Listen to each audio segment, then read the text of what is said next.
New World we got here. Too crappy a joke? Yeah, sorry about that. Brave New World may look like a utopian society, but really it's not as great as it looks. It's more of a dystopia. Let's sum it up for you, shall we? The first pages welcome you to the year AF 634, AF standing for After Ford. Yes, Ford is their lord. They even call the famous Big Ben Big Ford. This new society works like this: one egg, one embryo, one adult, normality. Seems quite strong and well-regulated, right? Until you realize the government is treating their society like a cult. They brainwash their people. They divide the people into factions depending on their mental and physical ability.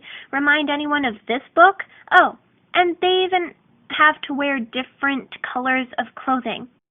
How about this one? Anyway, Bernard Marx is this guy who speaks with the director. No, not a director like in filmmaking or anything like that. The director is the director of the factory of fertilizing, if that tells you anything. Bernard also speaks to the world controller. Yes, they have a world controller, and do you know what the world controller's name is? Mustafa Mond. Yeah. Who would want their world to be controlled by a guy named Mustafa Mond? Nobody can take him seriously.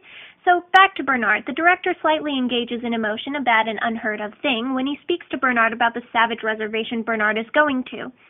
The director says he lost this girl, Linda, he brought to the reservation a while back.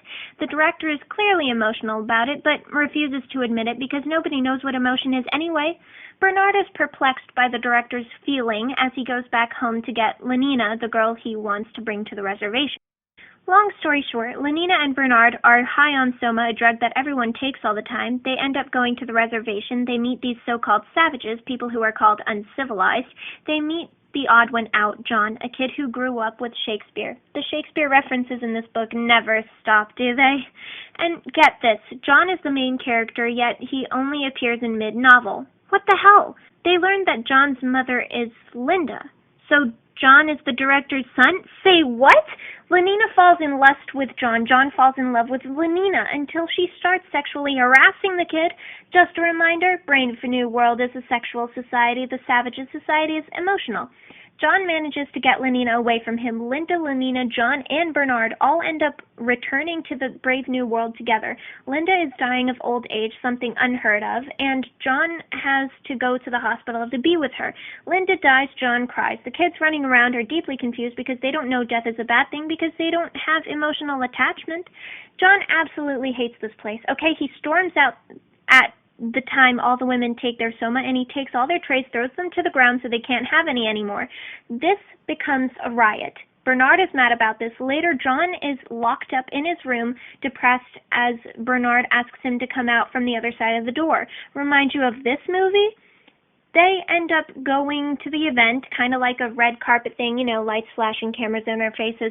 John is whipping himself and everyone thinks it's awesome and that it's just for show. The next day, they find out John commits... Oops, sorry, no spoilers. Now for some details. Brave New World is a society that clearly treats sex and drugs very casually on a simple day-to-day basis.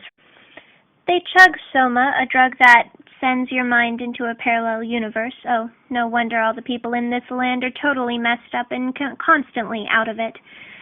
They also sing cult-like songs such as Orgy Borgy. What the hell? That's right, Orgy Borgy, and it's exactly what it sounds like.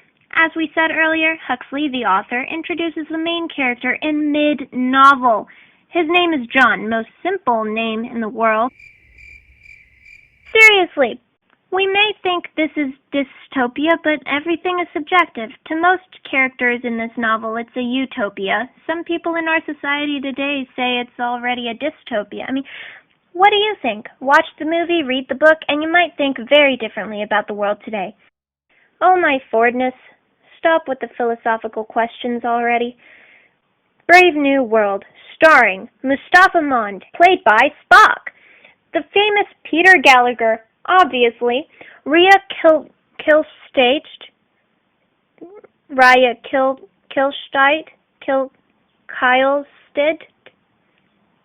No matter the way you pronounce that name, it will always be wrong. Tim Guinea Pig, Cruella de Vil, who plays an airhead without a last name, and last but not least, Ingram, who seems to be lost because he's nowhere to be found. Also starring science, sex, isolation, drugs and booze, identity, and dissatisfaction.